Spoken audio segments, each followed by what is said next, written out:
Acceleration तो हो चुका है।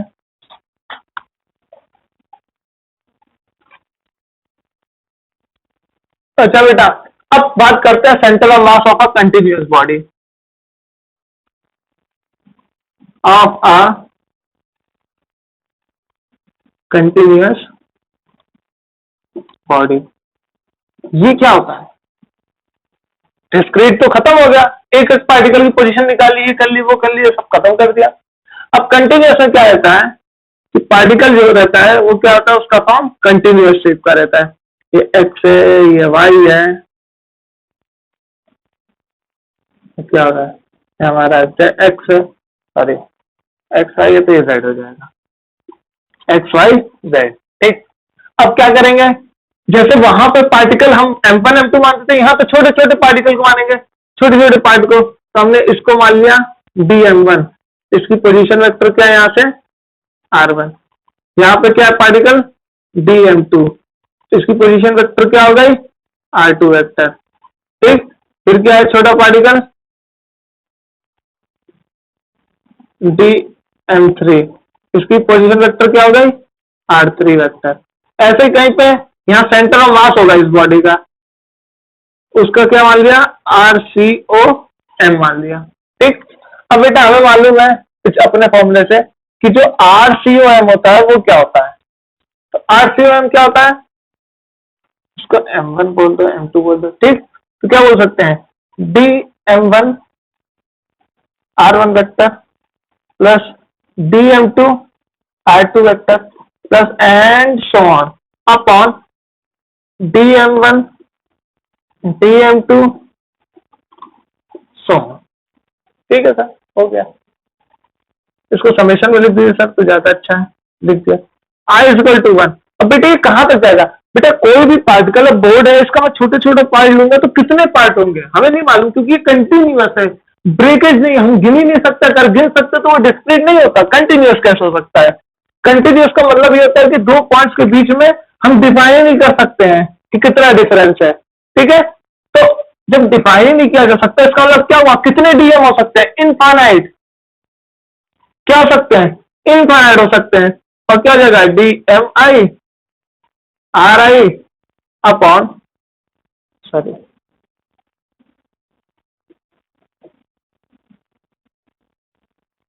DMI।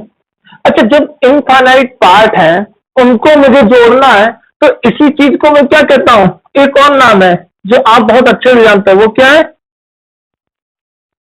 इंटीग्रेशन। क्या है, इंटीग्रेशन।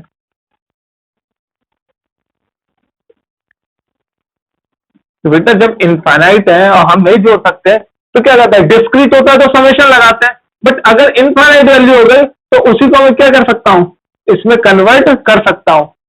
क्यों, क्योंकि जो डिस्क्रीट पार्ट है बहुत ढेर सारे हैं, वो ऐसा कंटिन्यूअस है। अब बेटा एक लंबी लाइन है, ये 10-15 लोग एक लाइन में खड़े हैं, ठीक है, और एक लाइन है स्ट्रेट जिसमें करीब मान लो 5 करोड़ लोग खड़े हैं।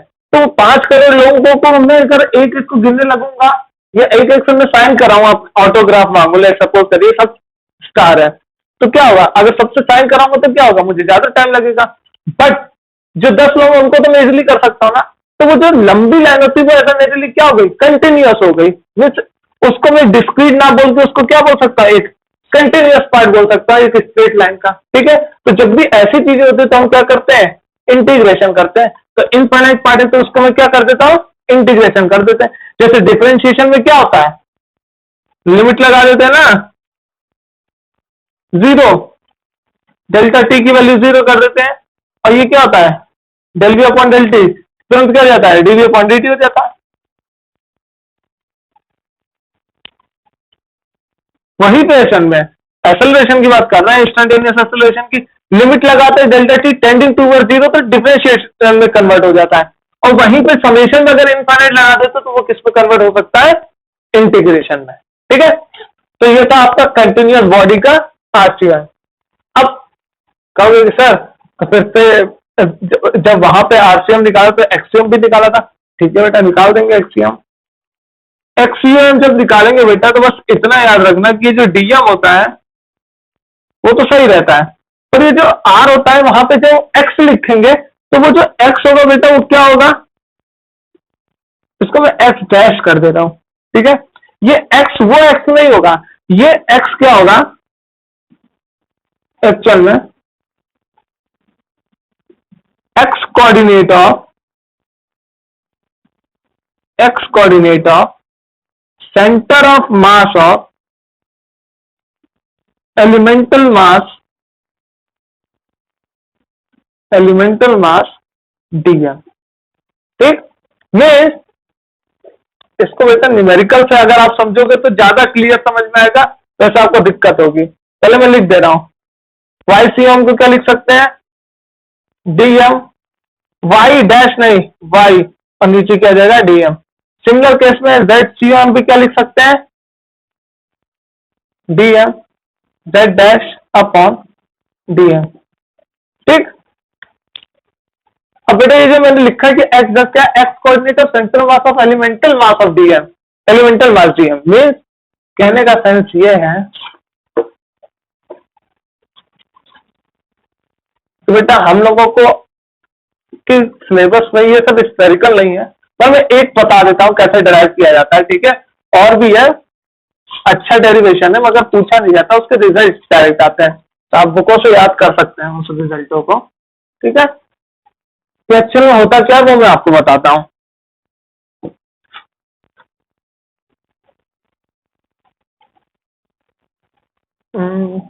एक चीज कंसिडर करो, ये मैं बोला locate the centre of mass of uniform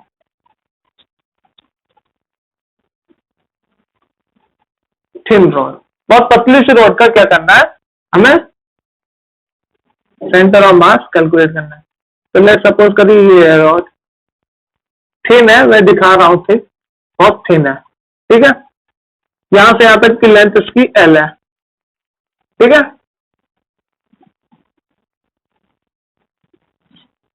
और इसका जो मास है वो क्या है, एम है, ठीक है सर। और कुछ चीजें गिवन हो तो मैं देख लेता हूं और क्या क्या चीजें गिवन है इसमें। यूनिफॉर्म है, एम है, बस इतनी चीज गिवन है। तो इसका मतलब क्या हुआ, यहां से ये कोऑर्डिनेट्स गिवन है मैं, ठीक। अब बेटा रॉड है तो इसका मतलब क्या है, कंटिन्यूअस है, और जब कंटिन्यूअस है बेटा रॉड पार्टिकल से थोड़ी ना बनी है, पार्टिकल से बनी हुई है, मगर वो पार्टिकल इतने देर से आए कि वो ऐसा कंटिन्यूअस दिख रहा है। तो कंटिन्यूअस के लिए हम लोग क्या करते हैं, इंटीग्रेशन का यूज करते हैं। अब बेटा इससे पहले कि मैं कुछ बताऊं, इससे पहले आप जानो कि क्या होता है लीनियर मास डेंसिटी, क्या होता है इसके बारे में पहले जानिए। बेटा लीनियर मास डेंसिटी का मतलब ये होता है, इसको मैं म्यू से डिनोट करता हूं, और इसको लिखते क्या है मास पर यूनिट लेंथ, या लिख सकते हैं स्मॉल मास, स्मॉल यूनिट में क्या होता है उसको हम क्या बोलेंगे लीनियर मास डेंसिटी, कि छोटी सी लेंथ में कितना मास है उस ऑब्जेक्ट का, उसी को मैं क्या बोलूंगा लीनियर मास। या पूरे लेंथ पे कितना मास है उसको भी मैं क्या बोलूंगा लीनियर मास डेंसिटी। बेटा ये जो होता है ये यूनिफॉर्म के लिए यूज किया जाता है, किसके लिए, यूनिफॉर्म डिस्ट्रीब्यूशन के लिए। और ये वाला फॉर्मूला यूज किया जाता है नॉन यूनिफॉर्म डिस्ट्रीब्यूशन के लिए, ठीक है, नॉन यूनिफॉर्म डिस्ट्रीब्यूशन के लिए। चलिए सर ठीक है मान लेते हैं। तो बेटा यहां से अगर मैं लीनियर चार्ज, अच्छा लीनियर के बाद एरियल आता है, एरिया मास डेंसिटी। अब बेटा एरिया मास डेंसिटी को किससे डिनोट करते हैं, सिग्मा से डिनोट करते हैं, और इसको क्या लिखते हैं सिग्मा को मास पर यूनिट एरिया और डीएम अपॉन डीए, ठीक है। अब ये नहीं बताऊंगा कि क्या होता है, ये यूनिफॉर्म ये non uniform, clear.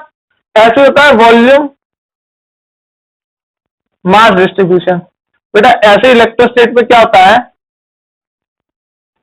Density, sorry distribution को लिख रहा हूं, ऐसे इलेक्ट्रोस्टेट में होता है linear charge density mass charge area charge density, volume charge density. बेटा इसको क्या लिखते हैं, एम अपॉन वी, मास पर यूनिट वॉल्यूम। और नॉन यूनिफॉर्म के लिए क्या लिखेंगे, टीएम अपॉन डी। ठीक है, और इसको जो डिनोट करते हैं उसको डिनोट करते हैं रो से। ठीक है, तो ये तीन चीजें हैं आपको जानने के लिए। बेटे बहुत थिन है तो ये ऐसा लीनियर है, तो यहाँ पे जो चार्ज डेंसिटी वो कैसी होगी, लीनियर होगी। एरिया का तो कोई बात ही नहीं होगी यहाँ पर, तो बात नहीं होगी। तो यहाँ पे जो म्यू होगा वो क्या होगा, एम बाई एल होगा। क्यों, क्योंकि यहाँ पे क्या है, यूनिफॉर्म है। नॉन यूनिफॉर्म होता तो मैं क्या कर देता है, d m upon d l करता या डी एक्स करता, पर नहीं, हमारे पास यूनिफॉर्म है तो हम क्या यूज करेंगे, एम बाई एल यूज करेंगे। ठीक है, और इसकी यूनिट क्या होती है, केजी पर मीटर। ठीक है सर, मान ली केजी पर मीटर होती है। तो अब हम लोग क्या करते हैं कि बेटा पूरे में हमें डिस्ट्रीब्यूशन लेना, तो हम क्या करेंगे, छोटा सा पार्ट लेंगे, और ये हर जगह यही करना है। एक छोटा सा पार्ट लेंगे जो कि कितना डिस्टेंस का होगा, dx इसकी लेंथ होगी, और ये ओरिजिन से x डिस्टेंस पे है। ओरिजिन से क्या है, x डिस्टेंस पे है, और इसका मास क्या है, बहुत ही स्मॉल, बहुत ही स्मॉल। अब मुझे एक चीज बताइए, ये मैं जानना चाह रहा हूं कि बेटा जो चार्ज डेंसिटी है वो क्या है, यूनिफॉर्म है। Centre mass of uniform thin rod means जो लीनियर चार्ज जो मास डिस्ट्रीब्यूट हुआ है हर लेंथ पे वो क्या है, सेम है। तो बेटा मास जो डिस्ट्रीब्यूट है वो सेम है, तो क्या मैं इसको और इसको क्या सेम लिख सकता हूं, कैसे सर, ऐसे कैसे लिख दिया।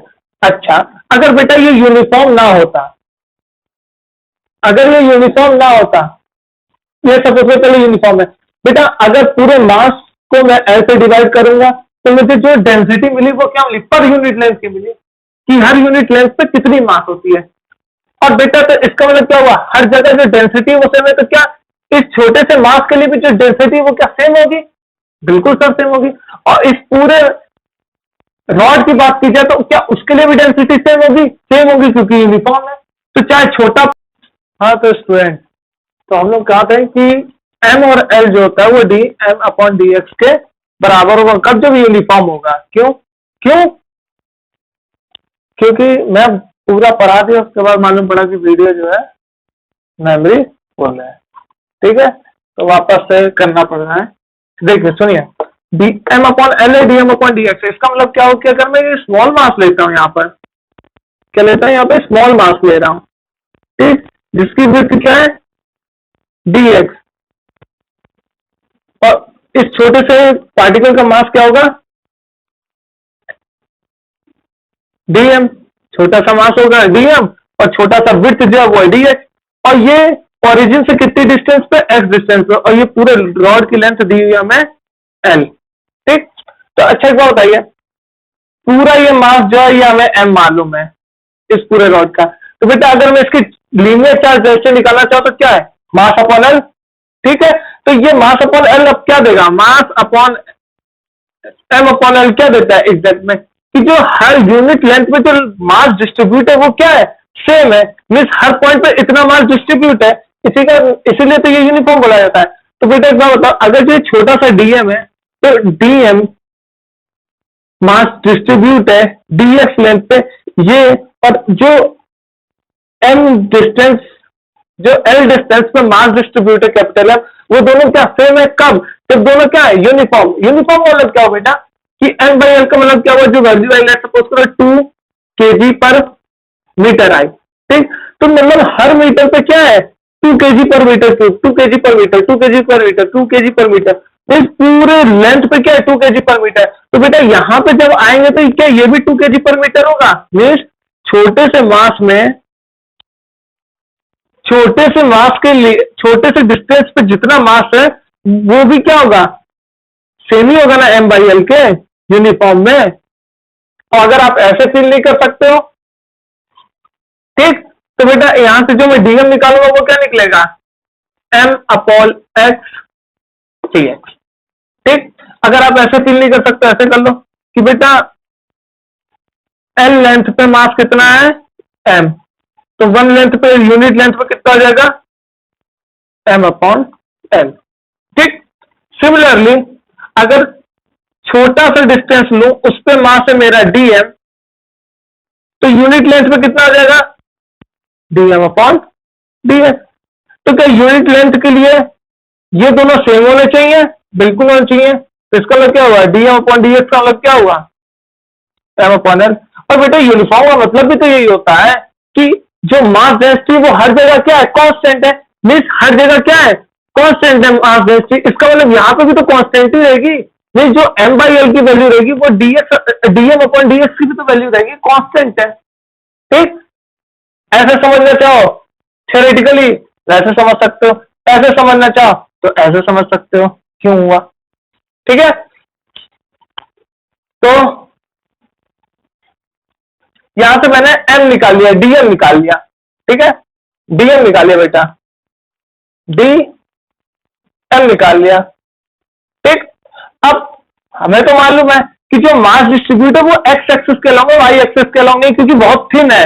ये मैं दिखा रहा हूं कि बहुत थिक है, मगर एक्चुअल बहुत थिन है ये। तो अगर थिन है तो इसका मतलब क्या हुआ बेटा, कि पूरा की पूरा मास डिस्ट्रीब्यूट एक्स एक्सिस में। तो इसका मतलब जो सेंटर ऑफ मास कहीं होगा इसका, वहां एक्ससीओएम और वाईसीओएम दोनों फाइंड करना है। बट बेटा एक्स एक्सिस के अलोंग जो है वाईसीओएम क्या होता है, जीरो होता है। ये तो हम सिमेट्री से ही बता सकते हैं, क्योंकि वाई एक्सिस पे तो मास डिस्ट्रीब्यूट हो ही नहीं रहा है।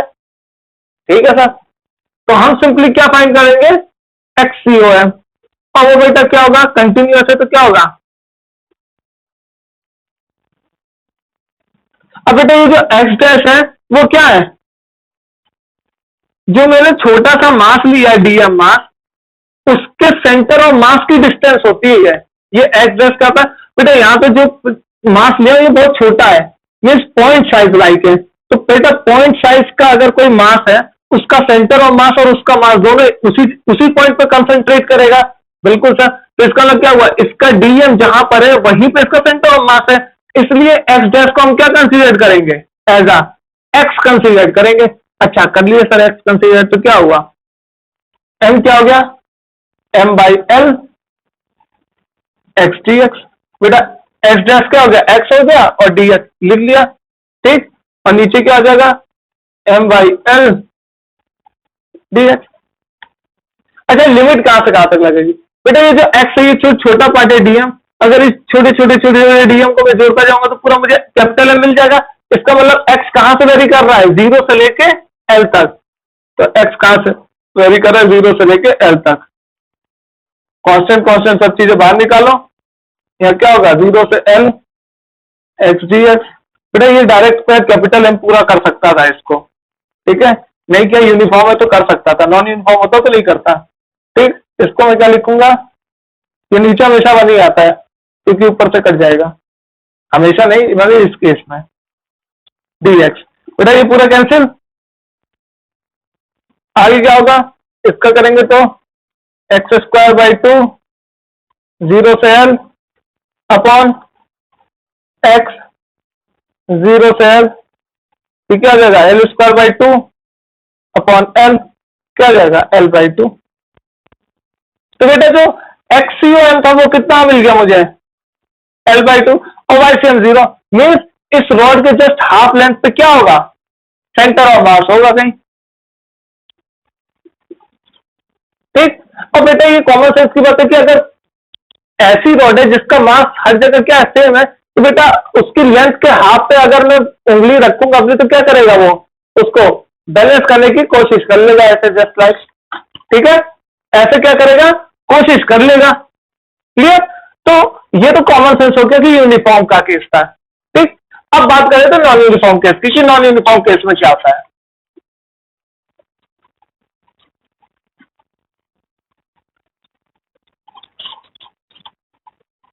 इसी में कुछ नॉन यूनिफॉर्म केस भी कर देते हैं।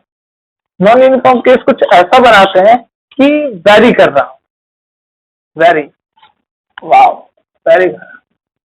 तो लेट सपोज करिए यही रॉड लेते हैं, पर रॉड इस समय कुछ कांस्टेंट नहीं है, ये नॉन यूनिफॉर्म है। ठीक है, नॉन यूनिफॉर्म है, इसका मतलब बेटा ये हल्का हल्का दिख रहा है, इसका मतलब यहाँ पे मास कम है। और फिर यहाँ मास ज्यादा है, ठीक है। तो आपको दिख रहा होगा जितना और दूर जा रहे लेंस से उतना क्या आ रहा है, मास बढ़ता जा रहा है, ठीक है, बढ़ता जा रहा है, ठीक। तो यहाँ आपको दिख रहा होगा कि मास क्या है, बढ़ रहा है। और बेटा यहाँ पे जो मास चार्ज डेंसिटी दी हुई है वो क्या दी हुई है, सॉरी बेटा, एक्स दी हुई है, ठीक है। अब मुझे लोकेट करना है, locate the centre of mass, ठीक। जरा कोशिश करके देखेंगे आप, एक बार वीडियो पॉज करिए और इसको कोशिश करिए कैसे बनेगा ये क्वेश्चन, ठीक।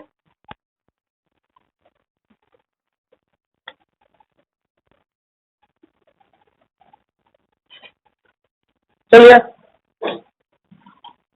बेटा इसकी लेंथ पूरी में कैपिटल एल बोल रहा हूं, ठीक, कोई दिक्कत नहीं होनी चाहिए। मीन्स यहाँ 0 0 और यहाँ एल 0, ठीक। फिर से क्या करेंगे, छोटी सी मास लेंगे, छोटी सी मास ली, जो क्या होगा, dx लेंथ का होगा और उसका मास क्या होगी, dm होगी। तो बेटा मुझे मालूम है, सिंस वी नो कि बेटा लीनियर चार्ज x पे क्या कर रहा है, जैसे जैसे x बढ़ रहा है डेंसिटी बढ़ती जा रही है। मीन्स ये जो केस है वो नॉन यूनिफॉर्म का है, ये नॉन यूनिफॉर्म का है। और अगर नॉन यूनिफॉर्म का तो इसका मतलब क्या हुआ, म्यू को क्या लेंगे, dm अपॉन dx, जो कि किसके बराबर हो जाएगा, L not by l x के, ये गिवन है हमें, ठीक। तो यहां से dm क्या निकलेगा, L not by l x dx। अब बेटा ये तो सेंटर ऑफ मास है, इसके लिए सेंटर ऑफ मास क्या होगा, पॉइंट साइज है, तो इसका मतलब क्या होगा, वही सेंटर ऑफ मास हो जाएगा। तो मीन्स ये भी एक्स एक्सिस के लॉन्ग डिस्ट्रीब्यूट है बेटा, तो इसका मतलब यहाँ पे जो वाई सी एम होगा, बायोसिमेट्री क्या बोल सकते हैं, उससे देख के बता सकते हैं कि वाई एक्सिस पे तो मास डिस्ट्रीब्यूट ही नहीं हो रहा, सारा डिस्ट्रीब्यूशन का है एक्स एक्सिस के लॉन्ग है, तो वाई सी एम क्या हो जाएगा, 0 हो जाएगा। एक्स सी एम फाइंड करना है, सिंपल। तो एक्स सी एम फाइंड करना है, करते हैं फाइंड। तो बेटा एक्स सी एम क्या हो जाएगा, यहां से डीएम एक्स डैश डीएम, ठीक। डीएम हमारे पास क्या, l not by l x d x, और इस एक्स डैश की वैल्यू क्या होगी, एक्स डैश का मैंने बोला था जो छोटा मास ले रहे हैं उसका सेंटर ऑफ मास की डिस्टेंस होती है, ठीक है। मैं बार बार इस चीज को फोकस कर रहा हूं, ध्यान से सुनिए कि जो एक्स डैश होता है वो क्या होता है, ये जो छोटा सा एलिमेंट ले रहे हैं डीएम, इसका जो सेंटर ऑफ मास होगा उसकी बात करते हैं, ठीक है।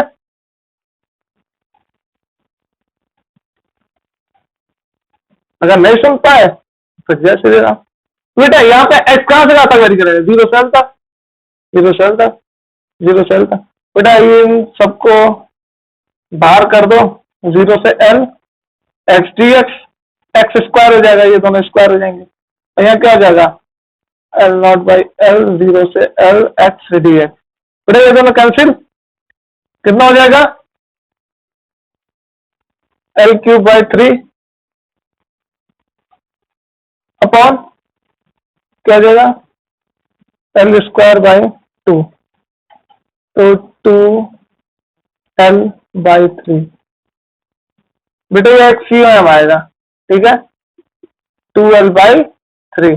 अब इतना तो सॉल्व कर ही सकते हो, इंटीग्रेशन लगा के वैल्यू पुट करके देख लें कितना है, 2l/3, ठीक है। अरे बेटा x की पावर 2 है तो क्या हो जाएगा, यही तो होगा ना, x की पावर 3/3 0l, फिर रखोगे तो l³/3 तो आएगा ना। सिमिलरली यहाँ किया है, डायरेक्ट कर दिया, बस एक स्टेप बीच में खा गया हूं बस मैं, ठीक है ना। तो ये था आपका सेंटर ऑफ मास, ठीक है। इससे ज्यादा है नहीं, आपके स्कूल लेवल पे कंपटीशन लेवल पे पूछा जाता है। चलिए एक चीज बता देता हूँ, कंपटीशन लेवल की अगर बात कर रहे हैं तो वैसे एनसीईआरटी में प्रूफ तो नहीं है और मेरा भी करने का कुछ इच्छा है नहीं, मगर जब आई गई कंपटीशन पर तो एक बता दे रहा हूँ, ठीक है। वो क्या है, uniform semi circular ring, centre of mass of uniform semi circular ring. इसका मुझे क्या निकालना है? सेंटर ऑफ मास निकालना है। ठीक है बेटा, इसका क्या निकालना है हमें? सेंटर ऑफ मास निकालना है। तो अब वो सेंटर ऑफ मास कैसे निकालेंगे, अब उसकी बात कर लेते हैं। सेमी सर्कुलर रिंग का मतलब क्या होगा? Something like this. ठीक, तो बेटा यहां से आपको एक चीज मालूम पड़ेगी, वो क्या? सेमी सर्कुलर रिंग बस इतनी है, ये जो एक्सिस खींच रहा हूं मैं, ठीक है, ये सब एक्सिस है, रिंग मत तो समझ लेना, ये एक्सिस है, एक्स वाई। बेटा यहाँ पे अगर सर रिंग होती तो क्या होता? अगर कोई एक रिंग होती तो उसका सेंटर ऑफ मास क्या होता? इसके अंदर होता। Means centre of mass body के अंदर भी लाई कर सकता है और बॉडी के बाहर भी लाई कर सकता है। देखो बेटा यहाँ पे केवल सिंपल एक तार है, तो उसका सेंटर ऑफ मास ये इस सेंटर पे, इसका मतलब यहाँ तो कुछ मास वास कुछ है नहीं, तो इसका मतलब क्या होता है कि जो सेंटर ऑफ मास होता है, centre of mass can be exist on the body और आउटसाइड द बॉडी, दोनों हो सकता है। ठीक है, जरूरी नहीं कि जो बॉडी के ऊपर ही हो। ये भी अलग एग्जाम्पल है और ये भी एक एग्जाम्पल है उसी का। ठीक है, चलो बेटा इसका सेंटर ऑफ मास ढूंढना है। हिला तो नहीं, और ये हमें ओरिजिन मालूम है 0 0। तो ये जो रिंग है उसकी कुछ रेडियस है, रेडियस, ठीक, इसका मास कुछ m है, और ये यूनिफॉर्म है। तो बेटा यूनिफॉर्म का मतलब क्या हुआ? अगर ये यूनिफॉर्म है तो यूनिफॉर्म का मतलब क्या हुआ कि मास हर जगह क्या इक्वली डिस्ट्रीब्यूट है। ठीक है सर, मान लेते हैं इक्वली डिस्ट्रीब्यूट है। चलिए तो पहले लीनियर मास डेंसिटी निकाले, क्योंकि एक वायर ही तो है, तो मास क्या है, एक लाइन पे तो डिस्ट्रीब्यूट है, निकाल लेते हैं। तो बेटा लाइन चार्ज क्या होता है? यूनिफॉर्म है तो सिंपली m अपॉन लेंथ क्या होगी बेटा? लेंथ क्या होगी इसकी? पूरी सर्कल की क्या होती है? सरकमफ्रेंस, वही तो लेंथ होती है। सरकमफ्रेंस क्या होती है? 2 पाई r। तो सेमी की क्या हो जाएगी? Divided by 2 means pi r। ठीक, तो बेटा ये जो लेंथ होगी वो कितनी होगी? यहां से लेके तो पूरी लेंथ कितनी होगी? ये पूरी लेंथ कितनी होगी? पाई r स्क्वायर। ठीक, यहां तक तो आपको क्लियर हो गया होगा। अब बात करते हैं कि इस सर यहाँ पे वो कैसे लेंगे, एलिमेंट कैसे लेंगे? तो बेटा यहाँ पे जो एलिमेंट लिया जाएगा वो एंगल पे डिपेंड करेगा, डिस्टेंस पे नहीं, एंगल पे डिपेंड करेगा। क्यों? क्योंकि ये क्या है, चेंज करता जाएगा। यहाँ पे अगर मैं एलिमेंट लेता हूं, लेट्स सपोज तो यहाँ पे मैंने एलिमेंट ले लिया, तो यहाँ पे अगर मैंने एलिमेंट लिया तो क्या करता है, फिर यहाँ एलिमेंट लेंगे, फिर यहाँ एलिमेंट लेंगे, फिर यहाँ एलिमेंट लेंगे, फिर यहाँ एलिमेंट लेंगे, फिर यहाँ, तो हर एलिमेंट पे क्या रहा, हमारा एंगल चेंज करता जा रहा है इस हॉरिजॉन्टल से। तो हम क्या करेंगे, एंगल की बेस पे निकालेंगे। ठीक है, किस बेस पे निकालेंगे? एंगल की बेस पे निकालेंगे। ठीक है, तो मैं बता दे रहा ये आउट ऑफ सिलेबस है हर चीज। तो बेटा देखो, सपोज करते हैं कि मैंने क्या किया, ये एक छोटा सा पार्ट लिया जिसको मैंने नाम दिया dl। ठीक, और इस छोटे से पार्ट में जो एंगल बनाया, ये समझिए कि ये थीटा था, तो ये छोटा सा एंगल क्या बनाएगा, छोटा सा डी थीटा बनाएगा। अच्छा बेटा ये dl की वैल्यू क्या होगी? आर डी थीटा होगी, हाँ या ना? क्यों? थीटा इक्वल टू क्या होता है? Arc upon radius. एंगल कितना है? D theta. आर्क कितनी है? dl। रेडियस आर, तो dl क्या हो गया? Are d theta. तो कोई दिक्कत नहीं होनी चाहिए, क्योंकि मुझे तो एंगल के बेस पे निकालना, तो dl का मैं क्या करूंगा, चार डालूंगा, क्योंकि वेरी तो एंगल करेगा मेरे लिए, तो मैंने एंगल के फॉर्म में बना लिया एल को। ठीक, चलो अच्छी बात है। अब बेटा हम सिमेट्री से ये बता सकते हैं कि ये जो पूरा की पूरा मास है वो कहां पे लाई कर रहा है, वो कहां पे लाई कर रहा है? यहां कहीं लाई कर रहा है, इस एक्सिस पे। मीन्स यहाँ पे यही कहीं लाई कर रहा होगा सेंटर ऑफ मास, मीन्स इस एक्सिस पे एक्सीएम क्या हो जाएगा, 0 हो जाएगा, और वाई सीएम मालूम करना है। ठीक, due to symmetry, because of symmetry, क्योंकि ये पूरा पूरा क्या सिमेट्री है, क्योंकि ये यूनिफॉर्म है तो सिमेट्री होगा। ठीक है, और अगर नहीं समझ पाए तो उसके लिए भी एक जुगाड़ है, करते हैं। चलो, न्यू मालूम पड़ गया तो डीएम की बात करते हैं। तो बेटा d m upon d l is equal to m pi r square. D l की वैल्यू क्या होगी बेटा, यूनिफॉर्म के लिए हम ऐसे लिख सकते हैं न्यू को। तो बेटा डीएल की वैल्यू क्या होगी, r d theta is equal to m pi r square. यहां से इंप्लाइज कर सकते हैं कि जो हमारा डीएम है वो क्या हो जाएगा, m r d theta upon pi r square. R से आर कैंसिल हो गया तो क्या बचा, m d theta upon pi r. Clear बेटा, यहां तक किसी को दिक्कत हो तो पूछो जल्दी से।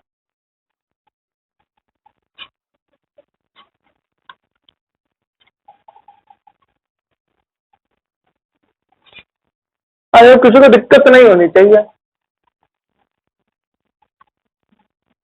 अरे यार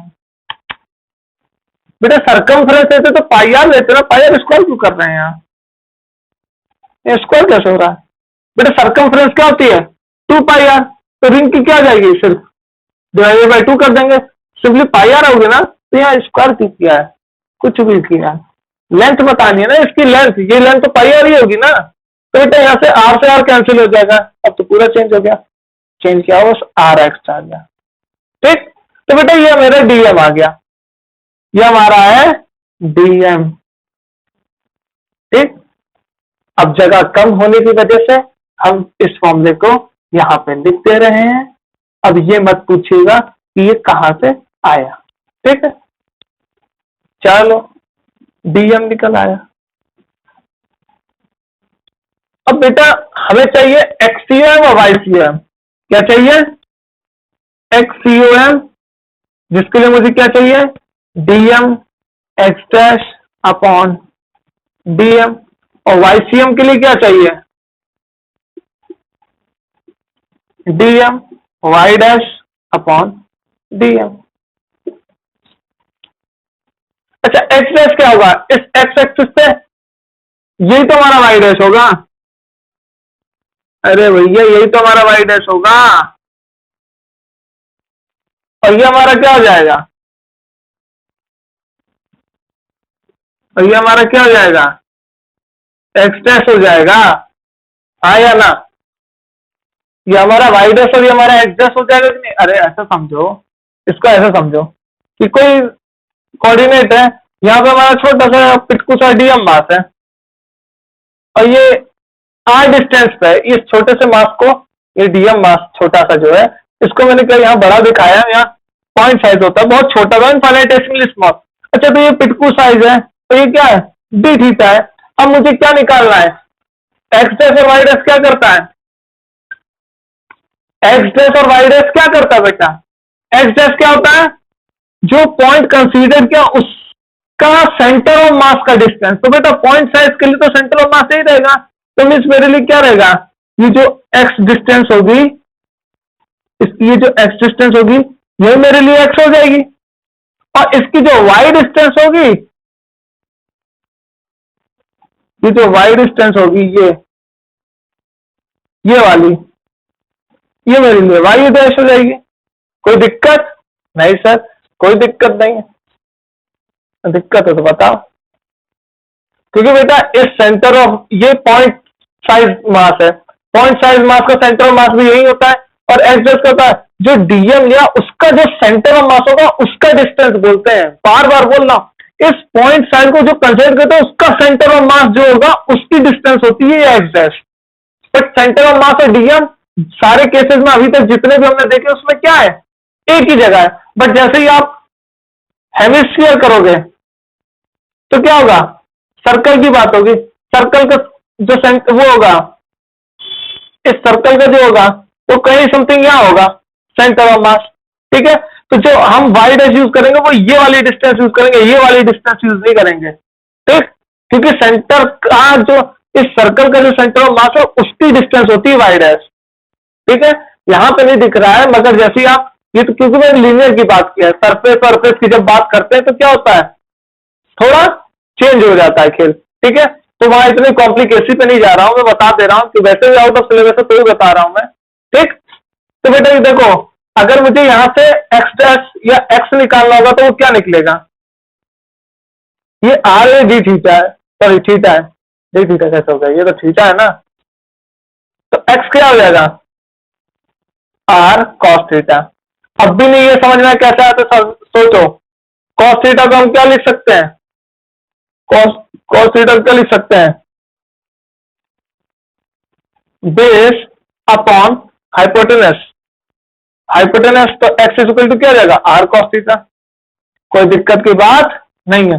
similar y is equal to r sine theta लिख सकता हूं मैं, हाँ या ना, बिल्कुल। क्यों, क्योंकि साइन थीटा क्या होता है, साइन थीटा क्या होता है perpendicular y upon hypotenuse r, तो वाई इक्वल टू क्या हो गया आर साइन थीटा। तो यही तो कंसीडर किया हूं, कोई नई चीज कंसीडर कर लिया। ठीक, तो बेटा ये हो गया हमारा एक्स और वाई, और इसी को मैं क्या बोलूंगा एक्स डैश और वाई डैश, कोई दिक्कत नहीं होनी चाहिए इसमें। चलो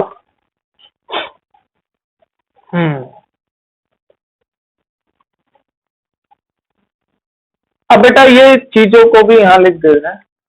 एक्स हमारे लिए क्या है आर कॉस थीटा और वाई क्या है आर साइन थीटा। अब देखिए अब यहां पुट करते हैं एक एक करके और देखिए क्या खेल होता है। क्या मैंने जो वाई एक्सियम माना वो 0 हो रहा है कि नहीं हो रहा, चलो बेटा देख लेते हैं। डीएम हमारा क्या है m upon pi d theta, x dash क्या है एक्स के बराबर है जो कि क्या होगा आर कॉस थीटा के। ठीक, अपॉन डीएम क्या हो जाएगा m upon pi d theta. अच्छा एक बात हो रही है, एक्सियम की बात कर रहा हूं, ठीक है, अगर मैं यहां चल रहा हूं तो वाईसीएम मत समझ लेना, तो एक्सियम की बात कर रहा हूं। अब ये थीटा जो है वो कहां से कहां तक वेरी कर रहा है, ये डी थीटा यहां से ही छोटा सा पार्ट यहां से वेरी किया, ये 0 से लेके कहां तक वेरी कर रहा है 180 डिग्री मीन्स पाई तक वेरी कर रहा है। तो मेरे थीटा क्या हो गया 0 से लेके पाई तक वेरी कर रहा है, यहाँ थीटा क्या हो गया 0 से लेके पाई तक वेरी कर रहा है। बेटा ये एम पाई कॉमन आएगा, यहां से भी एम पाई बाहर कॉमन आएगा, तो ये दोनों कैंसिल हो जाएंगे एम पाई। ठीक, यहां आर बाहर आ जाएगा और 0 से pi cos theta D theta. बेटा इसकी वैल्यू 0 होती है, वैल्यू रख के देख सकते हो। ठीक है, और इसकी क्या हो जाएगी थीटा, यहाँ पाई आएगा।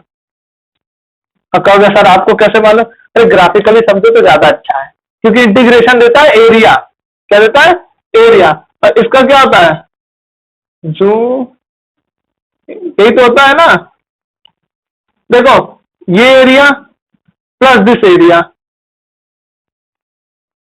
और ये माइनस में आएगा, माइनस साइन के साथ, तो इन दोनों एरिया को जोड़ेंगे तो क्या होगा 0 हो जाना चाहिए कॉस का। ठीक है, और नहीं कर सकते हो तो फिर अपने दिमाग से लगाओ। वो कैसे, वो ऐसे कि आर बाई पाई तो ये नीचे हो गया, कॉस का क्या होता है इंटीग्रेशन साइन थीटा 0 से पाई, आर पाई साइन पाई की वैल्यू 0 और साइन 0 की वैल्यू वो भी 0, ये भी 0, साइन 0 की वैल्यू 0, साइन पाई की वैल्यू भी 0, तो कितना होगा पूरा एक्सियम 0 गया। और मैं भी बोल रहा था सिमेट्री के कारण जितना भी मास हो रहा है वो वाई एक्सिस के अलॉन्ग ही तो हो रहा है ना बेटा, तो क्या होगा वाई एक्सिस के अलॉन्ग अगर सेंटर ऑफ मास है तो क्या हुआ एक्सियम 0 जगह केवल वाईसीएम ही तो मेजर करना है। जब एक्स एक्सिस के अलॉन्ग डिस्ट्रीब्यूशन था तो क्या था एक्स एक्सिस के अलॉन्ग ही केवल कंसीडर कर वाई को 0 कर रहे थे, जब वाई के अलॉन्ग है तो एक्स को क्या करेंगे एज नेग्लेक्ट कर देंगे। देखिए एक्सीएम निकल आया, तो हमारा एक्सीओएम जो था वो क्या निकला हमारा 0। आई होप क्लियर हो गया होगा। तो अब मैं जो बोलूं सिमेट्री ड्यू टू सिमेट्री तो मान लेना हाँ होता है, नहीं तो खुद करके देख लेना। तो बेटा एक्सीओएम हमारा प्रूफ हो गया। अब वाईसीएम की बात कर लेते हैं। जल्दी से और खत्म करते हैं काम को। dm y dash upon dm कैसे होगा y dm? dm तो हमारा यही है m d theta y dash क्या हो जाएगा? हाँ साइन थीटा अपॉन ठीक आ जाएगा m पाई d थीटा। m पाई पूरा कैंसिल हो जाएगा, r बाहर हो जाएगा और ये 0 से पाई हो जाएगा लिमिट, और क्या हो जाएगा साइन थीटा डी थीटा, और नीचे हो जाएगा 0 से पाई डी थीटा। इसको करोगे कितना आ जाएगा?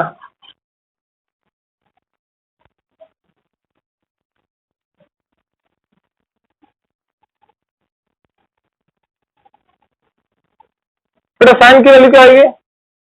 ये तो 2 आनी चाहिए, ये नीचे तो आर बाई पाई आ जाएगा। इसको करोगे साइन का तो क्या जाएगा माइनस कॉस, और इसको 0 से पाई, इसका तो नीचे वाले पाई आ जाएगा। साइन का इंटीग्रेशन क्या होता है माइनस कॉस, तो क्या हो जाएगा वाई सी है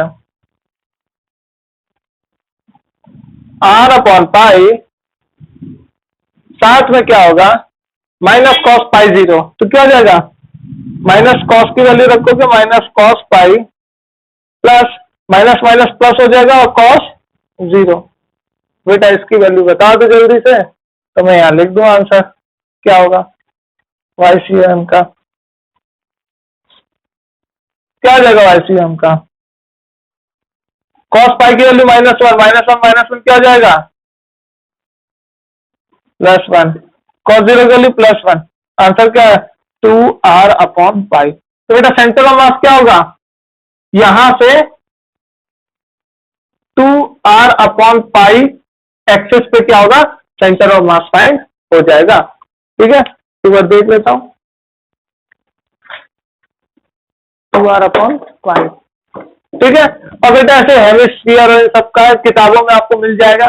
ठीक है, तो ये था आपका ओवरऑल सेंटर ऑफ मास का कॉन्सेप्ट। ठीक है, अब अगले लेक्चर में हम देखेंगे रोटेशनल मोशन के बारे में, rigid body, torque, moment of force, इन सब की स्टडी करेंगे, और उसके बाद हम लोग इस चैप्टर को फिनिश करेंगे रोलिंग मोशन, ट्रांसलेशन, इन सबको करके। ठीक है, और बेटा हैव अ नाइस डे।